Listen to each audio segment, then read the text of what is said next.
31 जनवरी को यहाँ एक function Narsinh Mehta high school में स्कूल ग्राउंड में हुआ था।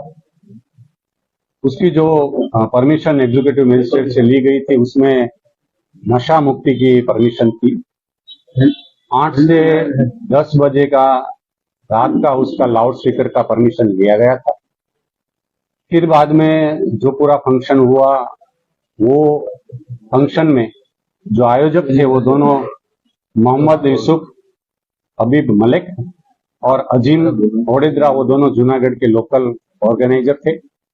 जो वक्ता मुंबई से आए थे, जो जिसके खिलाफ तीनों के खिलाफ एफआईआर हुई है, उसमें मौलाना सलमान अजहरी जो महाराष्ट्र मुंबई के रहने वाले, ये उसका जो स्पीच था वो बिल्कुल यहाँ कम्युनल हार्मनी डिस्टर्ब हो ऐसा था, सुलह शांति का भंग हो इस प्रकार था, कौमी वैमनस्य हो इस प्रकार का था। इसलिए जो एक सोशल मीडिया में एक वीडियो वायरल हुआ उसी के हिसाब से पुलिस ने उसमें बिल्कुल गंभीरता इसमें ली और जो ऑर्गेनाइजर थे वो और ये वक्ता तीनों के खिलाफ एफआईआर दर्ज की। उसमें IPC 153B as well as 5052 as well as IPC 188 and 144 इसी सेक्शन के हिसाब से एफआईआर दर्ज की।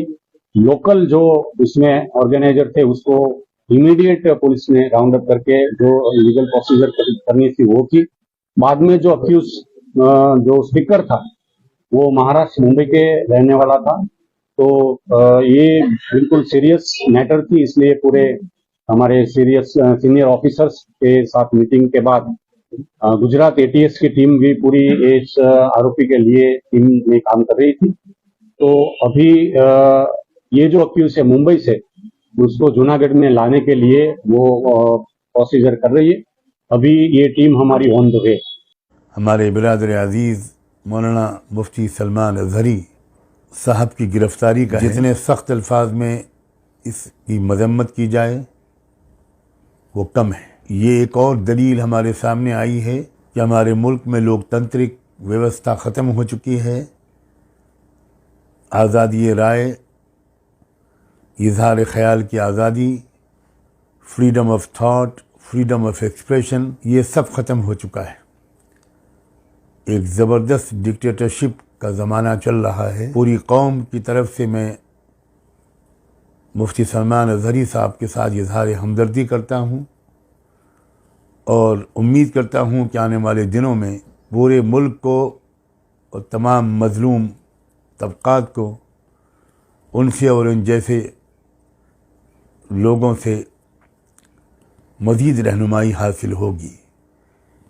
ये एक इम्तिहान और एक आज़माइश है जिसमें इस वक्त वो मुब्तला हैं।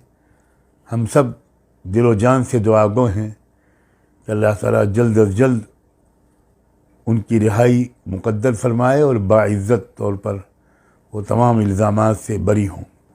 ये बात भी उनकी बहुत काबिल क़द्र है कि उन्होंने अपनी गिरफ़्तारी के मौके पर पुलिस स्टेशन के पास जमा होने वाले मजमे को खुद संभाला और उससे गुजारिश की कि वो लॉ एंड ऑर्डर का मसला न खड़ा होने दें, और उसके बाद अवाम वहाँ से मुंतशिर हुए। साफ जाहिर है कि कौन है जो लॉ एंड ऑर्डर को बिगाड़ रहा है और कौन है जो लॉ एंड ऑर्डर की हिफाजत की कोशिशें कर रहा है। वारिस भाई, मुफ्ती साहब के केस में आज बेल हो गई, तो उसके बारे में क्या कहना है? जी बिल्कुल, हमको वहाँ से मैसेज आ गया। हमारे जो MIM की तरफ से हमारे लॉयर थे यूसुफ करूर साहब, उनका हमको फोन आया। उन्होंने बताया कि वारिस भाई उनको बेल हो गई है आज जूनागढ़ कोर्ट से, और अब क्योंकि एक दूसरा FIR लॉन्च हुआ उनके खिलाफ भूज के अंदर, तो अभी उनका वहां से भूज में लेकर जाएंगे, उनको कल भूज कोर्ट में खड़ा करेंगे, तो वहां इंशाल्लाह ताला दूसरी बेल की याचिका डाली जाएगी और हमको यकीन है कि वहां भी उनको बेल मिल जाएगी, क्योंकि तमाम लॉयरों का एक ही मानना है, कोर्ट ने भी माना है कि इसमें कोई हेट स्पीच तो था नहीं, कुछ आस्था को किसी को ठेस पहुंचाए नहीं, तो हमको कायदे कानून पर भरोसा है। बस ये मेरे को भी इंफॉर्मेशन आई है कि उनको बेल हो गया है।